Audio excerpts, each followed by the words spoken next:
ഞായറാഴ്ച എല്ലാവരും എല്ലാ തിരക്കുകളും മാറ്റിവെച്ച് ഞങ്ങളുടെ ക്ഷണം സ്വീകരിച്ച് ഇവിടെ വന്നതിന് വളരെയധികം നന്ദി. കഴിഞ്ഞ ആഴ്ച പാറുവിൻ്റെ ബർത്ത്ഡേ ആയിരുന്നു.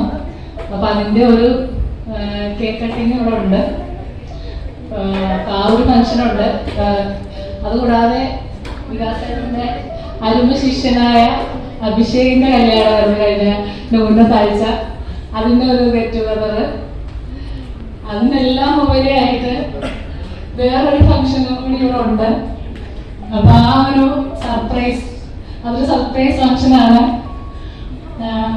അതിവിടെയുള്ള 2-3 പേർക്ക് മാത്രമേ അറിയുള്ളൂ. അപ്പൊ അതിനു വേണ്ടിയിട്ടാണ് നിങ്ങളെല്ലാവരും വിളിച്ചത്.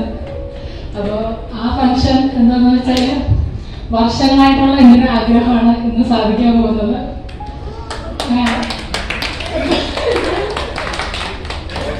അപ്പോൾ ആ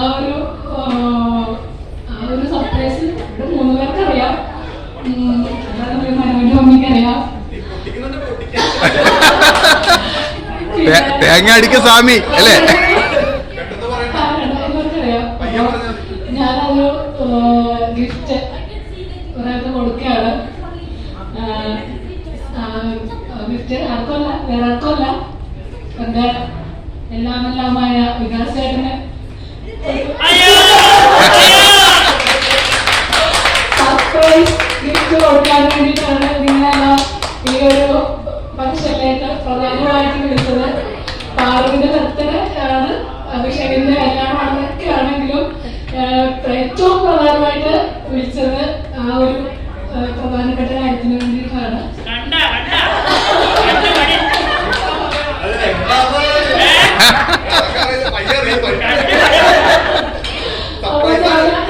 സർപ്രൈസ് ഒരു ഗിഫ്റ്റാണ്. അപ്പൊ ഞാനത് കൊടുക്കട്ടെ.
മാസങ്ങളായിട്ടുള്ള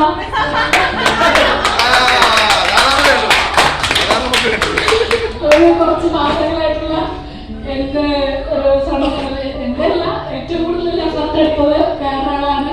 നമ്മൾ ഒരു ഫംഗ്ഷനിൽ ഇവിടെ ഉണ്ടാവാത്ത ഒരാളാണ് ഏറ്റവും കൂടുതൽ എഫർട്ട് എടുത്തത്. അത് വേറെ ആരുമല്ല, പ്രശസ്ത നോവലിസ്റ്റായ രമേശ് തരൂർ.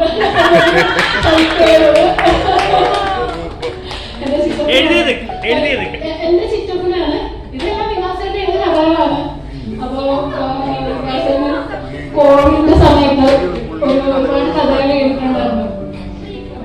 ആ കഥകൾക്ക് ആദ്യം ഞാൻ പ്രോത്സാഹിപ്പിച്ചിരുന്നെങ്കിലും ചിലപ്പോഴൊക്കെ എനിക്കത് നിരുത്സാഹപ്പെടുത്തേണ്ടി വന്നിട്ടുണ്ട്.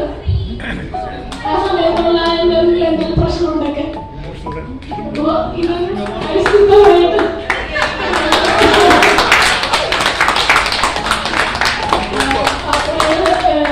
എല്ലാരും ഇത് കണ്ടുപഠിക്കണേ. സ്നേഹം നമ്മ എല്ലാരും കണ്ടുപിടിക്കണം. ഈ പുസ്തകത്തില് ചടങ്ങിലേക്കാണ് നിങ്ങളെല്ലാവരെയും വിളിച്ചത്. നമ്മുടെ ഒരുപാട് പേരുടെ സ്റ്റോറീസ് ഉണ്ട്. നമ്മൾ പറഞ്ഞു കൊടുക്കും ആൾക്കാർക്ക് എല്ലാവരും അറിയണമെന്നില്ല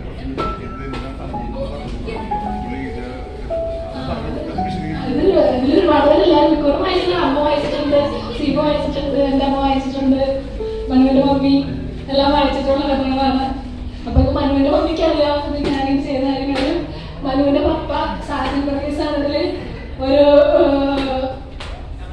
അവതാരിക, ഒരു എന്താ പറയാ,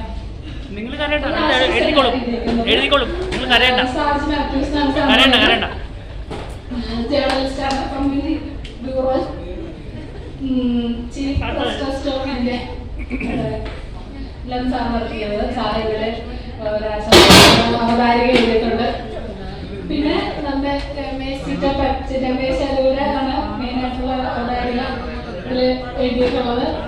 ഇതെല്ലാം ചിലപ്പോൾ വളരെ ദിവസങ്ങളൊക്കെ എഡിറ്റ് ചെയ്ത് ഒരുപാട്. എത്ര വർഷത്തെ എഴുത്താണ് മൊത്തത്തിൽ?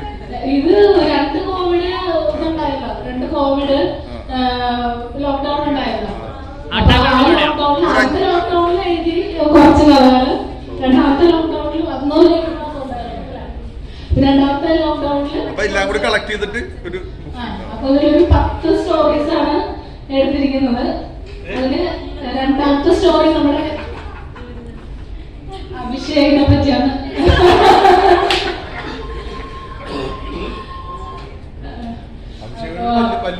അപ്പൊ ഞാൻ ഈ ബുക്ക് ഇതൊക്കെ ഞാൻ വായിച്ചിട്ടുള്ള കഥകളാണെങ്കിലും 2ാമത്തെ സ്റ്റോറി വായിച്ചത്, ബുക്ക് കിട്ടിയപ്പോ 2ാമത്തെ സ്റ്റോറിയാണ് ആദ്യം വായിച്ചത്.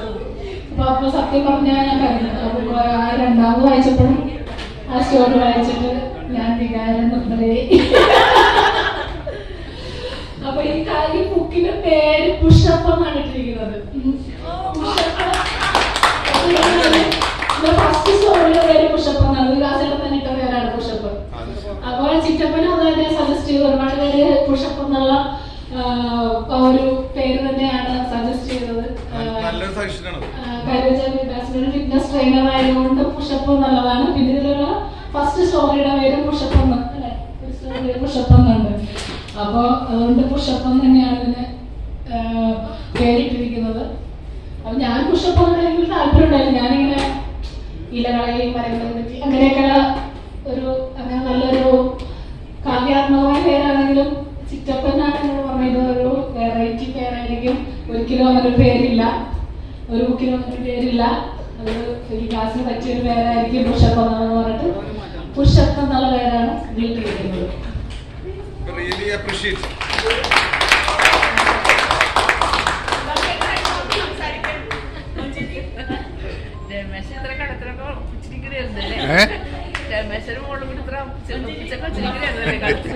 അപ്പൊ വികാസന്റെ അമ്മ ഈ ഫംഗ്ഷൻ ഉണ്ടാവുന്നത് ഭയങ്കര ആഗ്രഹപ്പെടുന്നത്. അമ്മ വരുമോ ഇല്ലയോ എന്നുള്ളത് എനിക്ക് ഭയങ്കര ഒരു അമ്മ ഉണ്ടാവണം എന്നുള്ളത് എന്റെ ഒരു ആഗ്രഹമായിരുന്നു. എന്തോ ആകസ്മികമായിട്ട് നമുക്ക് ഈ ആഴ്ച ഇവിടെ വരാൻ അങ്ങനെ ഒരു അവസരം ഉണ്ടായി. അതുകൊണ്ട് തന്നെ അവിടെ പാലനെ വിളിച്ചോണ്ട് വരേണ്ടി വന്നില്ല. വികാസനോട് അങ്ങനെ വിളിക്കുമെന്ന് പറയുമ്പോൾ സിസ്റ്ററിന്റെ കുട്ടി ഹോസ്പിറ്റലാണ്, അത് വരില്ല എന്നാണ് വികാസനെ പറഞ്ഞുകൊണ്ടിരുന്നത്. ഞാൻ പറഞ്ഞു അങ്ങനെ വിളിക്കുന്നു, ഞാനും കുട്ടികളും കൂടി അങ്ങനെ അമ്മ വരാൻ വേണ്ടി ചാൻസ് ഇല്ലാത്ത ദിവസമായിരുന്നു. അമ്മ അപ്പൊ വന്നു. അപ്പൊ ആദ്യത്തെ കോപ്പി നമുക്ക് അമ്മക്ക് തന്നെ കൊടുക്കാം.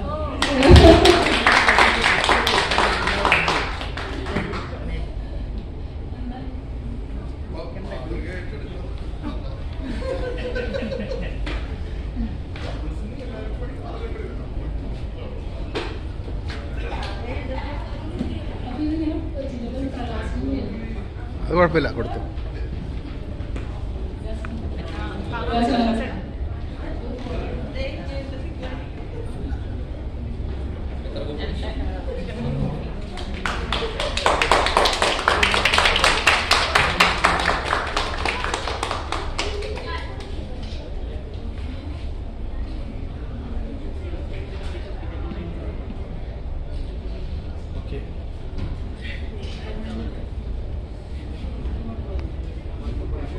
അടുത്തെന്താണ് പറഞ്ഞത്?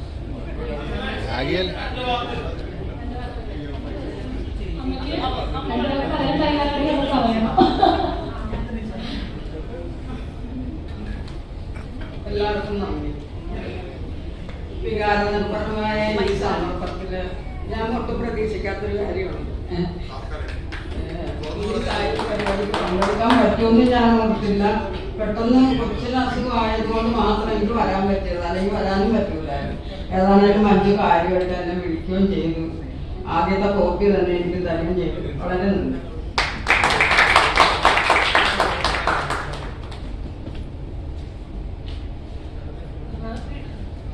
അമ്മയ്ക്കും എൻ്റെ അമ്മക്കും ഇങ്ങോട്ടുണ്ടോ?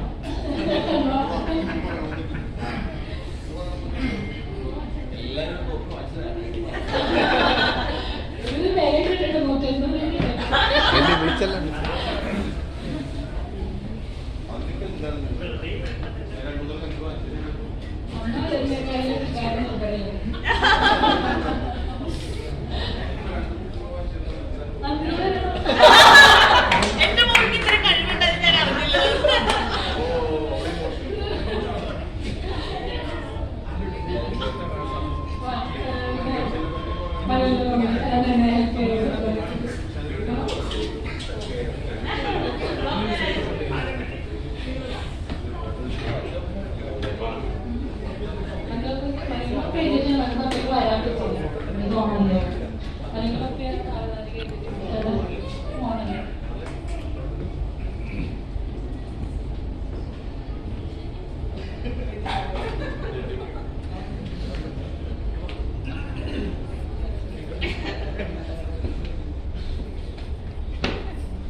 പിന്നെ ഇനി വികാസന്റെ അരുമ ശിഷ്യര്, വികാസൻ എന്ന് പറയും ഏറ്റവും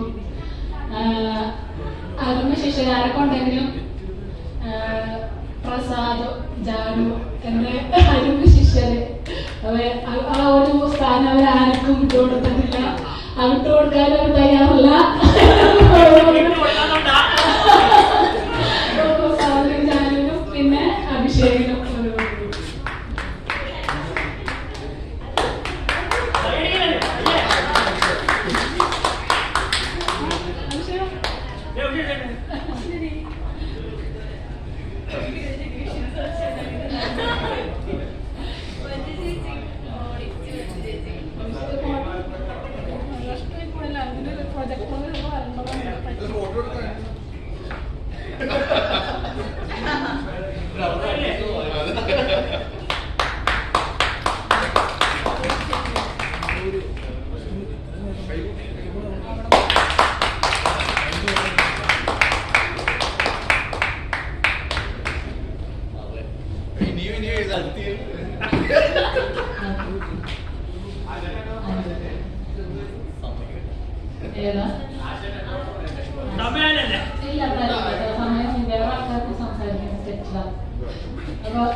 വളരെ സന്തോഷമുള്ള, വളരെയധികം ആഹ്ലാദിക്കുന്ന ഒരു നിമിഷമാണിത്. ഞാൻ ഇതുപോലൊരു ചടങ്ങിൽ പങ്കെടുക്കുക എന്നുള്ളത് സാധാരണഗതിയിൽ മിക്കവാറും സംഭവിക്കുന്ന കാര്യങ്ങളാണ്. ഇന്ന് എനിക്ക് പ്രത്യേകമായ ഒരു ആഹ്ലാദം തരുന്ന ഒരു സന്ദർഭമാണിത്. ഞാൻ ഈ മഞ്ജുവും വികാസും ഒക്കെ ആയിട്ട് കുടുംബപരമായ ബന്ധങ്ങളുണ്ടെങ്കിലും ഞങ്ങൾ തമ്മിൽ ഇത്തരം കാര്യങ്ങളൊന്നും സാധാരണ രീതിയിൽ ചർച്ച ചെയ്യാറില്ല. ഞാൻ ചെറിയ രീതിയിലൊക്കെ എഴുതുകയും പത്രപ്രവർത്തനം നടത്തുകയും ചെയ്യുന്ന ഒരാളാണ്.